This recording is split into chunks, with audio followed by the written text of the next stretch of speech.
Welcome back to Instables, everyone. So I'm looking up with you guys in the S&P 500. Again, this is the SPY. As you guys can see, we did have a pullback leading into Powell yesterday. Again, Jerome Powell did speak, and he didn't mention anything additional, but he didn't mention anything necessarily bullish. And we did have our consolidation and our digestion of Powell yesterday. And as you guys can see in pre-market today, we did have this gap down, and we did mention this in the Instables room that we did have a pullback. And as you guys can see, we did get a pullback out the gate, and then we broke into new highs today. And then we did test our level that we did gap down from in pre-market here at 380. So as you guys can see, we did get that rejection. We got lower highs here, getting that rejection to the upside here intraday. So our question overall has been, are we going to continue on with higher lows here in the market? Or are we going to drop down below the lows that we have here at 362 and then test that level that we have from our pre-pandemic levels at 340? I'm going to go over all of this with you guys. Now, before we jump into this, all I ask in return is you smash that like button. And if you do not want to miss any of our market updates or our potential breakouts that we mentioned throughout the week, hit subscribe. And if you guys are day traders or you guys are looking for intraday perspective breakouts all throughout the week, go to instables.com in the description below. And only for $15 a month, you guys will never miss a breakout alert today again. So let's jump into this one.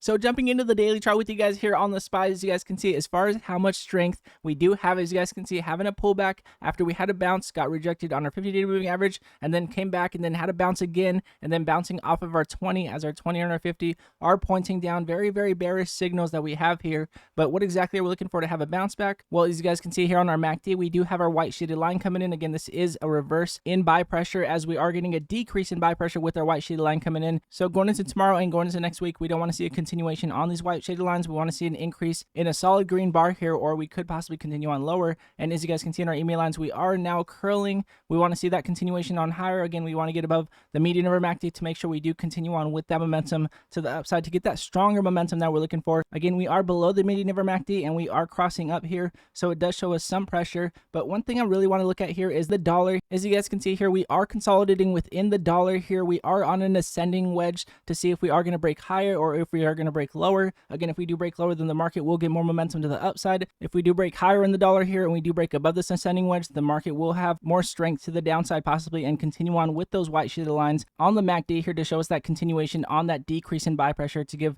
a possible increase in sell pressure to continue on lower here in the market. So again, that is what we're watching out for. We're looking to see if the dollar does break above that ascending wedge here. And as you guys can see, we are respecting our 20-day moving average. So we had a lot of pressure to the upside today in the dollar. So again, today was a very slow day because the dollar did have a lot of momentum today, bouncing off of our 20-day moving average and on a continuation on a bullish push today. And again, that is why the market was very slow today, is because the dollar had a lot of pressure to the upside today. As you guys can see, reversing from sell pressure, getting an increase in buy pressure. Wow, the EMA lines are crossing up here on the MACD, still above the median of MACD. So we want to see if we do cross down, if we do continue on into lower highs here on the dollar, to continue on lower and then drop down below the median of our MACD. So that way our S&P 500 could get that momentum above the median of the MACD. So we're looking for that to happen on the dollar. That is why we're keeping an eye on this. And also we do have bearish divergence that are playing out, as you guys can see on the RSI. Again, this is our relative strength. We are getting lower highs here as we are getting higher highs here on the dollar. So again, showing us that possible bearish momentum, and we need the RSI to start to point down here and drop down either below the median of the MACD or drop down into lower lows here, so that way we do have that possible continuation of the downside in the dollar. Again, our 20-day moving average is our yellow line here. We're looking to see if we can again cross back over our 50, so we do start to get that momentum and start to respect our 20. And as we do have bearish divergence, again, we do have bullish divergence that are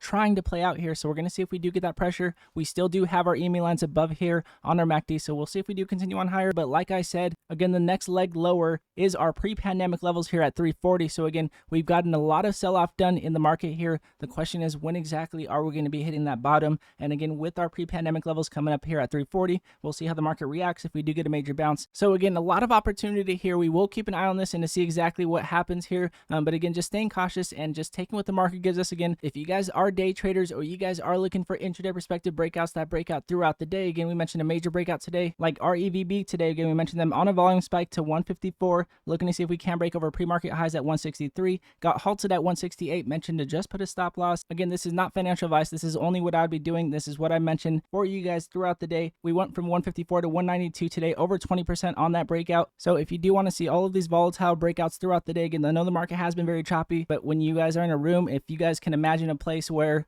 There's pretty much every runner that you want to be looking at throughout the day. Again, go to instabills.com in the description below, and you will never miss a breakout alert the day again. And again, all of you instabills that come over every single day and support the channel, I appreciate every one of you guys every single day. You guys mean a lot to me, and honestly, we will continue to go at it. I will not stop posting as much as I could possibly post. I will possibly do it. I don't even remember the last time I've ever not posted in a day. But again, I just wanted to let you guys, I really do care about you guys, and we will continue to go at it again. Stay patient. Take what the market gives us, like we had today with REVB or RDBX or REV, if you guys did play that from pre-market or in pre-market. And again, if you guys do like this video, it does help the channel grow, and I do appreciate it very much. And again, God bless you all, and I'll see you guys in pre-market.